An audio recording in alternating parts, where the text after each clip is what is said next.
ខ្ញុ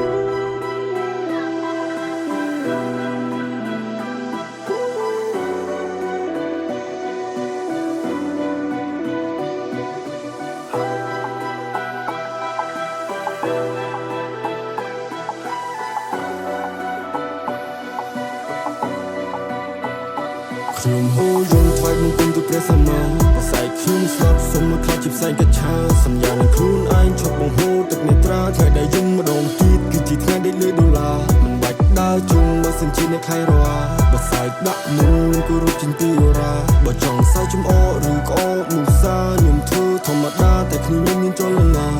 សុបិនក្រក់តាមលងជា27ឆ្នាំស៊ុបព្រៀលក៏ប៉ុន្តែខ្ញុំនៅចាំតាមផ្លូវដើរទៅនឹងមនុស្សឆ្វេងស្ដាំខ្សែភ្នែកមើលមកខ្ញុំទាំងដែលខ្ញុំអត់មានខោអាវបិទបាំងហើយតែតាំងចិត្តមិនឲ្យព្រមលិខិតតែងខំប្រឹងរកអីបាត់តែពួកដៃវាចាំបែកឃើញខ្មោចតាមហើយតែខ្ញុំមិនក្រែងព្រឹកបន់គុណម៉ែព្រោះតែជាលើខ្លួនឯងពេករស់បានមួយថ្ងៃមានអីត្រូវយូរណាស្លាប់មុនមួយថ្ងៃមានអីត្រូវលឺដែរណាកូនប្រុសបើកស្មាចេញចូលតុលាការលោកម៉ាក់លោកប៉ាកុំបារម្ភពីកូនណាមើលណគេចំអលលើគេចាំមើលឃើញតែយើងយំនិ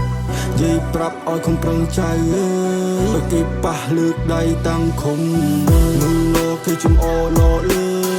គេចាំមើលឃើញតែយើងយំនិយាយប្រាប់ឲ្យកុំប្រឹងចៅអើយគេប៉ះលើកដៃតាំងខំហូរយំថ្វាយបង្គំទៅព្រះសម្មាបស័យខ្ញុំស្លាប់សុំមកខ្លាចជាផ្សែងកច្ឆាសញ្ញានឹងខ្លួនឯងឈប់បង្ហូរទឹកនេត្រាថ្ងៃដែលយំម្ដងទៀតគឺជាថ្ងៃដែលលើដុល្លារមិនបាច់ដើរជុំមើលសិនជាអ្នកខៃរ៉ាបស័យដាក់មុនគោរពជាទីរាបើចង់សាយចំអឬក្អកមុសាខ្ញុំធ្វើធម្មតាតែគ្នាមានចលនាដែលចូលសត្រូវមិនយល់រឿងកើតឡើងគ្រប់សំណររបូត2000ជាលេខកូដនេះជាស្លាកស្នាមដៃលឺមនុស្សខូចកាលនោះបាញ់ជាគ្រូតែគុំជាអ្នកលេងមានប្រវត្តិដែលតស៊ូក្មេងមិនស្គាល់ពីថាអ៊ូ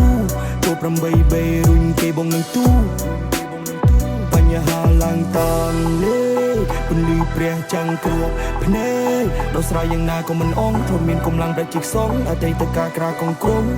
100ម៉ូតូដើរលេងពលៀងជួបពូនអ្នកបល័យពូវិភ័យមិនហ៊ានបើអ្នកស្គាល់ពីពូយើងច្បាស់ជាងហ៊ានធ្វើក្រុមយ៉ាងបើសិនគេបំពេញមានតែពាក្យឆ្លៀនពៀនរូបរាងសត្រូវខ្លាហក់ពីលើភ្នំមកចោលសិភៅរត់ចោលសងសាឲ្យនាងនៅព្រៃខ្លាលឹកចុងគង់សុំងវឲ្យទៅសុំងវឲ្យទៅពេលគ្នាយើងអ្នកចន្តានគេដៃទាំងពីរចងស្លាប់សេគូពីមុនខូចពេកទៅលើភ្លឺភ្នែក